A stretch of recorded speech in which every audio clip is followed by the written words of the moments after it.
ನೋಡಿ, ಈ ರೆಸಿಪಿ ಮಾಡುವುದಕ್ಕೆ 2 ಆಲೂಗೆಡ್ಡೆ ಮೇಲಿನ ಸಿಪ್ಪೆ ರಿಮೂವ್ ಮಾಡಿ ಒಂದು ಬೌಲಿಗೆ ಸ್ವಲ್ಪ ನೀರು ಹಾಕಿ ಇಟ್ಕೊಂಡಿದ್ದೀನಿ. ಯಾಕಂದರೆ ಕಪ್ಪಾಗ್ಬಿಡುತ್ತೆ ಅಂತ. ಅದಕ್ಕೆ ಈ ಥರ ನೀರಲ್ಲಿ ಹಾಕಿಬಿಟ್ರೆ ಕಪ್ಪಾಗಲ್ಲ. ಇವಾಗ ಈ ಥರ ನಾನು ತುರಿದ್ಕೊಳ್ತಾ ಇದ್ದೀನಿ. ಫ್ರೆಂಡ್ಸ್, ಈ ರೆಸಿಪಿ ಮಕ್ಕಳಿಗೆ ತುಂಬ ಅಂದರೆ ತುಂಬಾ ಇಷ್ಟವಾಗುತ್ತೆ. ಮಿಸ್ ಮಾಡ್ದೇ ಒಂದ್ಸಲ ಟ್ರೈ ಮಾಡಿ ನೋಡಿ, ತುಂಬಾ ಇಷ್ಟಪಟ್ಟು ತಿಂತಾರೆ. ನೋಡಿ, ಇವಾಗ ನಾನಿಲ್ಲಿ 2 ಆಲೂಗೆಡ್ಡೆನ ಈ ಥರ ತುರಿದ್ಕೊಳ್ತಾ ಇದ್ದೀನಿ. ಈ ಥರ ಎಲ್ಲ ಆಲೂಗೆಡ್ಡೆನೂ ತುರ್ಕೊಂಡು ಆದಮೇಲೆ ನಾನು ನೀರಲ್ಲಿ ಹಾಕಿ ಇಟ್ಕೊಳ್ತಾ ಇದ್ದೀನಿ. ನೋಡಿ, ಈ ಥರ ನೀರಲ್ಲಿ ಹಾಕಿ ಇಡೋದ್ರಿಂದ ಆಲೂಗೆಡ್ಡೆ ಕಪ್ಪಾಗಲ್ಲ ಮತ್ತು ಹಾಳಾಗಲ್ಲ. ಅದಕ್ಕೆ ನಾನು ಈ ಥರ ತುರಿದಿದ ತಕ್ಷಣವೇ ನೀರಲ್ಲಿ ಹಾಕಿ ಇಟ್ಕೊಂಡಿದ್ದೀನಿ. ಈ ಆಲೂಗೆಡ್ಡೆನ ನಾನು 2 ರಿಂದ 3 ಬಾರಿ ಚೆನ್ನಾಗಿ ತೊಳೆದು ತೊಗೊಂಡಿದ್ದೀನಿ.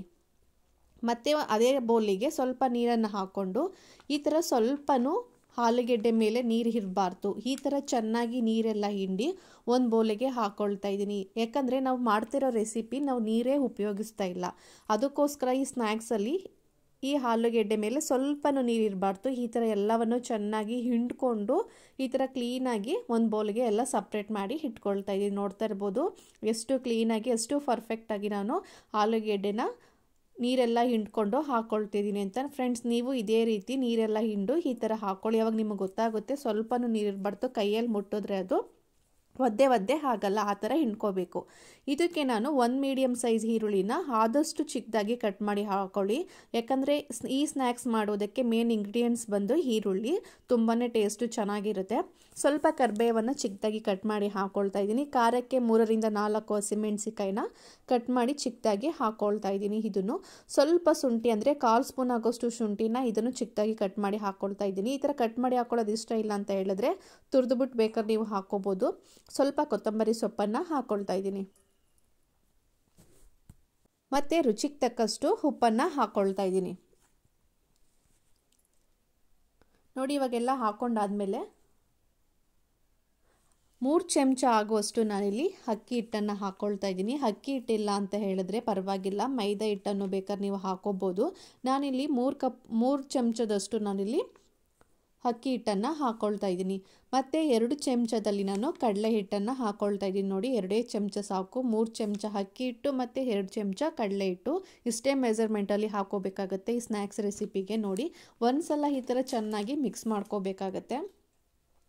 ಕಡಲೆ ಹಿಟ್ಟು ಮತ್ತು ಅಕ್ಕಿ ಹಿಟ್ಟು, ಉಪ್ಪು ಎಲ್ಲ ಚೆನ್ನಾಗಿ ಹಿಡಿಬೇಕು ಆಲೂಗೆಡ್ಡೆಗೆ. ಈ ಥರ ಒಂದ್ಸಲ ಚೆನ್ನಾಗಿ ಮಿಕ್ಸ್ ಮಾಡ್ಕೋಬೇಕು. ಇವಾಗ ಚೆನ್ನಾಗಿ ಮಿಕ್ಸ್ ಮಾಡ್ಕೊಂಡು ಆದಮೇಲೆ ನಾನಿಲ್ಲಿ ಒಂದು ಅರ್ಧ ಚಮಚ ಆಗೋಷ್ಟು ನಾನಿಲ್ಲಿ ಚಿಲ್ಲಿ ಪೌಡರ್ನ ಹಾಕ್ಕೊಳ್ತಾ ಇದ್ದೀನಿ.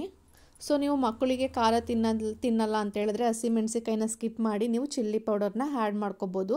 ಅರ್ಧ ಸ್ಪೂನ್ ಆಗೋಷ್ಟು ಕರಿಮೆಣಸನ್ನು ನಾನೇ ಸ್ವಲ್ಪ ಕ್ರಷ್ ಮಾಡಿ ಮನೇಲೇ ಕ್ರಷ್ ಮಾಡಿ ಈ ಥರ ಹಾಕ್ಕೊಳ್ತಾ ಇದ್ದೀನಿ. ತುಂಬಾ ಟೇಸ್ಟು ಚೆನ್ನಾಗಿರುತ್ತೆ ಈ ಥರ ಕ್ರಷ್ ಮಾಡಿ ಹಾಕೋದರಿಂದ.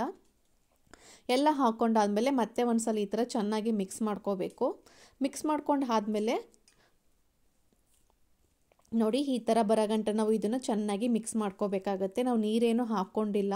ಆ ಆಲೂಗೆಡ್ಡೆಲಿ ನೀರಿನ ಅಂಶ ಇರುತ್ತಲ್ಲ ಅದೆಲ್ಲ ಬಿಟ್ಕೊಳ್ಳುತ್ತೆ. ನೋಡಿ, ಈ ಥರ ಚೆನ್ನಾಗಿ ಮಿಕ್ಸ್ ಮಾಡ್ಕೋಬೇಕಾಗತ್ತೆ. ನೋಡಿ, ಈ ಥರ ಮಿಕ್ಸ್ ಮಾಡ್ಕೊಂಡಾದ್ಮೇಲೆ ನೆಕ್ಸ್ಟು ಸ್ಟವನ್ನು ಆನ್ ಮಾಡಿ ಒಂದು ಕಡಾಯಿ ಬಿಸಿ ಮಾಡೋಕ್ಕೆ ಇಟ್ಕೊಂಡಿದ್ದೀನಿ. ಇಲ್ಲಿ 3 ರಿಂದ 4 ಸ್ಪೂನ್ ಆಗೋಷ್ಟು ಎಣ್ಣೆ ಹಾಕ್ಕೊಳ್ತಾ ಇದ್ದೀನಿ ಅಷ್ಟೇ. ಇವಾಗ ನಿಮಗೆ ಯಾವ ಥರ ಶೇಪಲ್ಲಿ ಬೇಕೋ ಆ ಶೇಪಲ್ಲಿ ನೀವು ಈ ಹಿಟ್ಟನ್ನು ಸ್ಪ್ರೆಡ್ ಮಾಡ್ಕೋಬೇಕಾಗತ್ತೆ. ನೋಡಿ, ತುಂಬ ದಪ್ಪವಾಗಿ ನೀವು ಹಾಕೋಬಾರ್ದು, ನಾರ್ಮಲ್ ಥಿಕ್ನೆಸ್ಸಲ್ಲಿ ಹಾಕೋಬೇಕು. ಯಾಕಂದರೆ ಒಳಗಡೆ ಚೆನ್ನಾಗಿ ಬೆಂದಿರಲ್ಲ ಆಲೂಗೆಡ್ಡೆ ಎಲ್ಲ. ಮೀಡಿಯಮ್ ಸೈಜಲ್ಲಿ ನಾನು ಈ ಥರ ರೌಂಡ್ ಶೇಪಲ್ಲಿ ಮಾಡ್ಕೊಂಡು ಹಾಕ್ಕೊಳ್ತಾ ಇದ್ದೀನಿ. ನೋಡಿ, ಈ ಥರ ಚೆನ್ನಾಗೆಲ್ಲ ಹಾಕ್ಕೊಂಡಾದ್ಮೇಲೆ ಒಂದ್ಸಲಿ ಲೋ ಮೀಡಿಯಮಲ್ಲಿ ಇಟ್ಕೊಂಡಿದ್ದು 5 ರಿಂದ 10 ನಿಮಿಷ ಚೆನ್ನಾಗಿ ಬೇಯಿಸ್ಕೋಬೇಕಾಗುತ್ತೆ. ಹೈ ಫ್ಲೇಮಲ್ಲಿ ಇಕ್ಕೊಬಿಟ್ರೆ ಮೇಲೆಲ್ಲ ಬೆಂದೋಗ್ಬಿಟ್ಟಿರುತ್ತೆ, ಬಟ್ ಒಳಗಡೆ ಅಷ್ಟೇನು ಚೆನ್ನಾಗಿ ಬೆಂದಿರಲ್ಲ.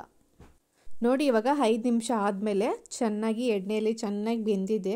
ಇದನ್ನು ಇವಾಗ 2 ಸೈಡು ಚೆನ್ನಾಗಿ ಬೇಯಿಸ್ಕೋಬೇಕಾಗತ್ತೆ. ನೋಡಿ, ಇವಾಗ ಒಂದು ಸೈಡ್ ಬೆಂದಿರೋದನ್ನ ಮತ್ತೆ ಉಲ್ಟಾ ಮಾಡಿ ಇನ್ನೊಂದು ಸೈಡು ಚೆನ್ನಾಗಿ ಬೇಯಿಸ್ಕೋಬೇಕಾಗತ್ತೆ. ಇವಾಗಲೂ ಲೋ ಮೀಡಿಯಮಲ್ಲಿ ಇಟ್ಕೊಂಡು ಇದನ್ನು 2 ಸೈಡು ಚೆನ್ನಾಗಿ ಬೇಯಿಸ್ಕೋಬೇಕಾಗತ್ತೆ. ನೋಡ್ತಾ ಇರ್ಬೋದು ಇವಾಗ ಎಷ್ಟು ಕ್ರಿಸ್ಪಿಯಾಗಿ ಮೇಲೆಲ್ಲ ಚೆನ್ನಾಗಿ ಎಣ್ಣೆಯಲ್ಲೇ ಫ್ರೈ ಆಗಿದೆ ಅಂತ. ನಮಗೆ ಇದಕ್ಕೆ ಎಣ್ಣೆ ಏನು ಜಾಸ್ತಿ ಏನು ಬೇಕಾಗಿರಲ್ಲ, ಒಂದು 2 ರಿಂದ 3 ಸ್ಪೂನ್ ಆದರೆ ಸಾಕು. ನೋಡಿ, ಇವಾಗ ಚೆನ್ನಾಗಿ ಇದು ಬೆಂದಿದೆ. ಇವಾಗ ಇದನ್ನು ನಾನೊಂದು ಪ್ಲೇಟ್ಗೆ ಸರ್ವ್ ಮಾಡ್ಕೊಳ್ತಾ ಇದ್ದೀನಿ. ನೋಡ್ತಾ ಇರ್ಬೋದು ಎಷ್ಟು ಕ್ರಿಸ್ಪಿಯಾಗಿ, ನೋಡ್ತಾ ಇದ್ರೆ ತಿನ್ನಬೇಕು ಅನಿಸುತ್ತೆ, ಅಷ್ಟು ರುಚಿಯಾಗಿರುತ್ತೆ ಈ ರೆಸಿಪಿ. ನೆಕ್ಸ್ಟ್ ಇವಾಗ ಉಳಿದಿರೋದಂಥ ಹಿಟ್ಟನ್ನು ನಾನು ಇದೇ ರೀತಿ ಬೇಯಿಸ್ಕೊಳ್ತಾ ಇದ್ದೀನಿ. ಅದನ್ನು ಈ ಥರ ಲೋ ಮೀಡಿಯಮಲ್ಲಿ ಇಟ್ಕೊಂಡು ಎಣ್ಣೆ ಮತ್ತೇನೂ ಹಾಕಿಲ್ಲ, ಆ ಪ್ಯಾನಲ್ಲೇ ಉಳಿದಿರುವ ಎಣ್ಣೆಗೆ ನಾನು ಮತ್ತೆ ಉಳಿದಿರೋಂಥ ಹಿಟ್ಟನ್ನು ಹಾಕಿ ಅದನ್ನು ಎರಡೂ ಸೈಡು ಚೆನ್ನಾಗಿ ಬೇಯಿಸ್ಕೋಬೇಕಾಗುತ್ತೆ. ನೋಡಿ ಸ್ವಲ್ಪ ಕಲರ್ ಚೇಂಜ್ ಆದರೆ ಸಾಕು ನಮಗೆ, ಈ ಥರ ಎರಡೂ ಸೈಡು ಚೆನ್ನಾಗಿ ಬೆಂದಿದೆ ಅಂತ. ಇದನ್ನು ಇವಾಗ ಎರಡೂ ಸೈಡು ಚೆನ್ನಾಗಿ ಬೇಯಿಸ್ಕೊಂಡಾದ್ಮೇಲೆ ಇದನ್ನು ಒಂದು ಪ್ಲೇಟ್ಗೆ ಸರ್ವ್ ಮಾಡ್ಕೊಳ್ತಾ ಇದ್ದೀನಿ. ನೋಡ್ತಾ ಇರ್ಬೋದು ಇವಾಗ ಎಷ್ಟು ಕ್ರಿಸ್ಪಿಯಾಗಿ ಬಂದಿದೆ ಅಂತ. ರುಚಿಯಾಗಿರುವ ಆಲೂಗೆಡ್ಡೆ ಸ್ನ್ಯಾಕ್ಸ್ ರೆಡಿಯಾಗಿದೆ. ಇದಂತೂ ಮಕ್ಕಳಿಗೆ ತುಂಬಾ ಇಷ್ಟಪಟ್ಟು ತಿಂತಾರೆ ಈ ರೀತಿ ಮಾಡಿಕೊಟ್ರೆ.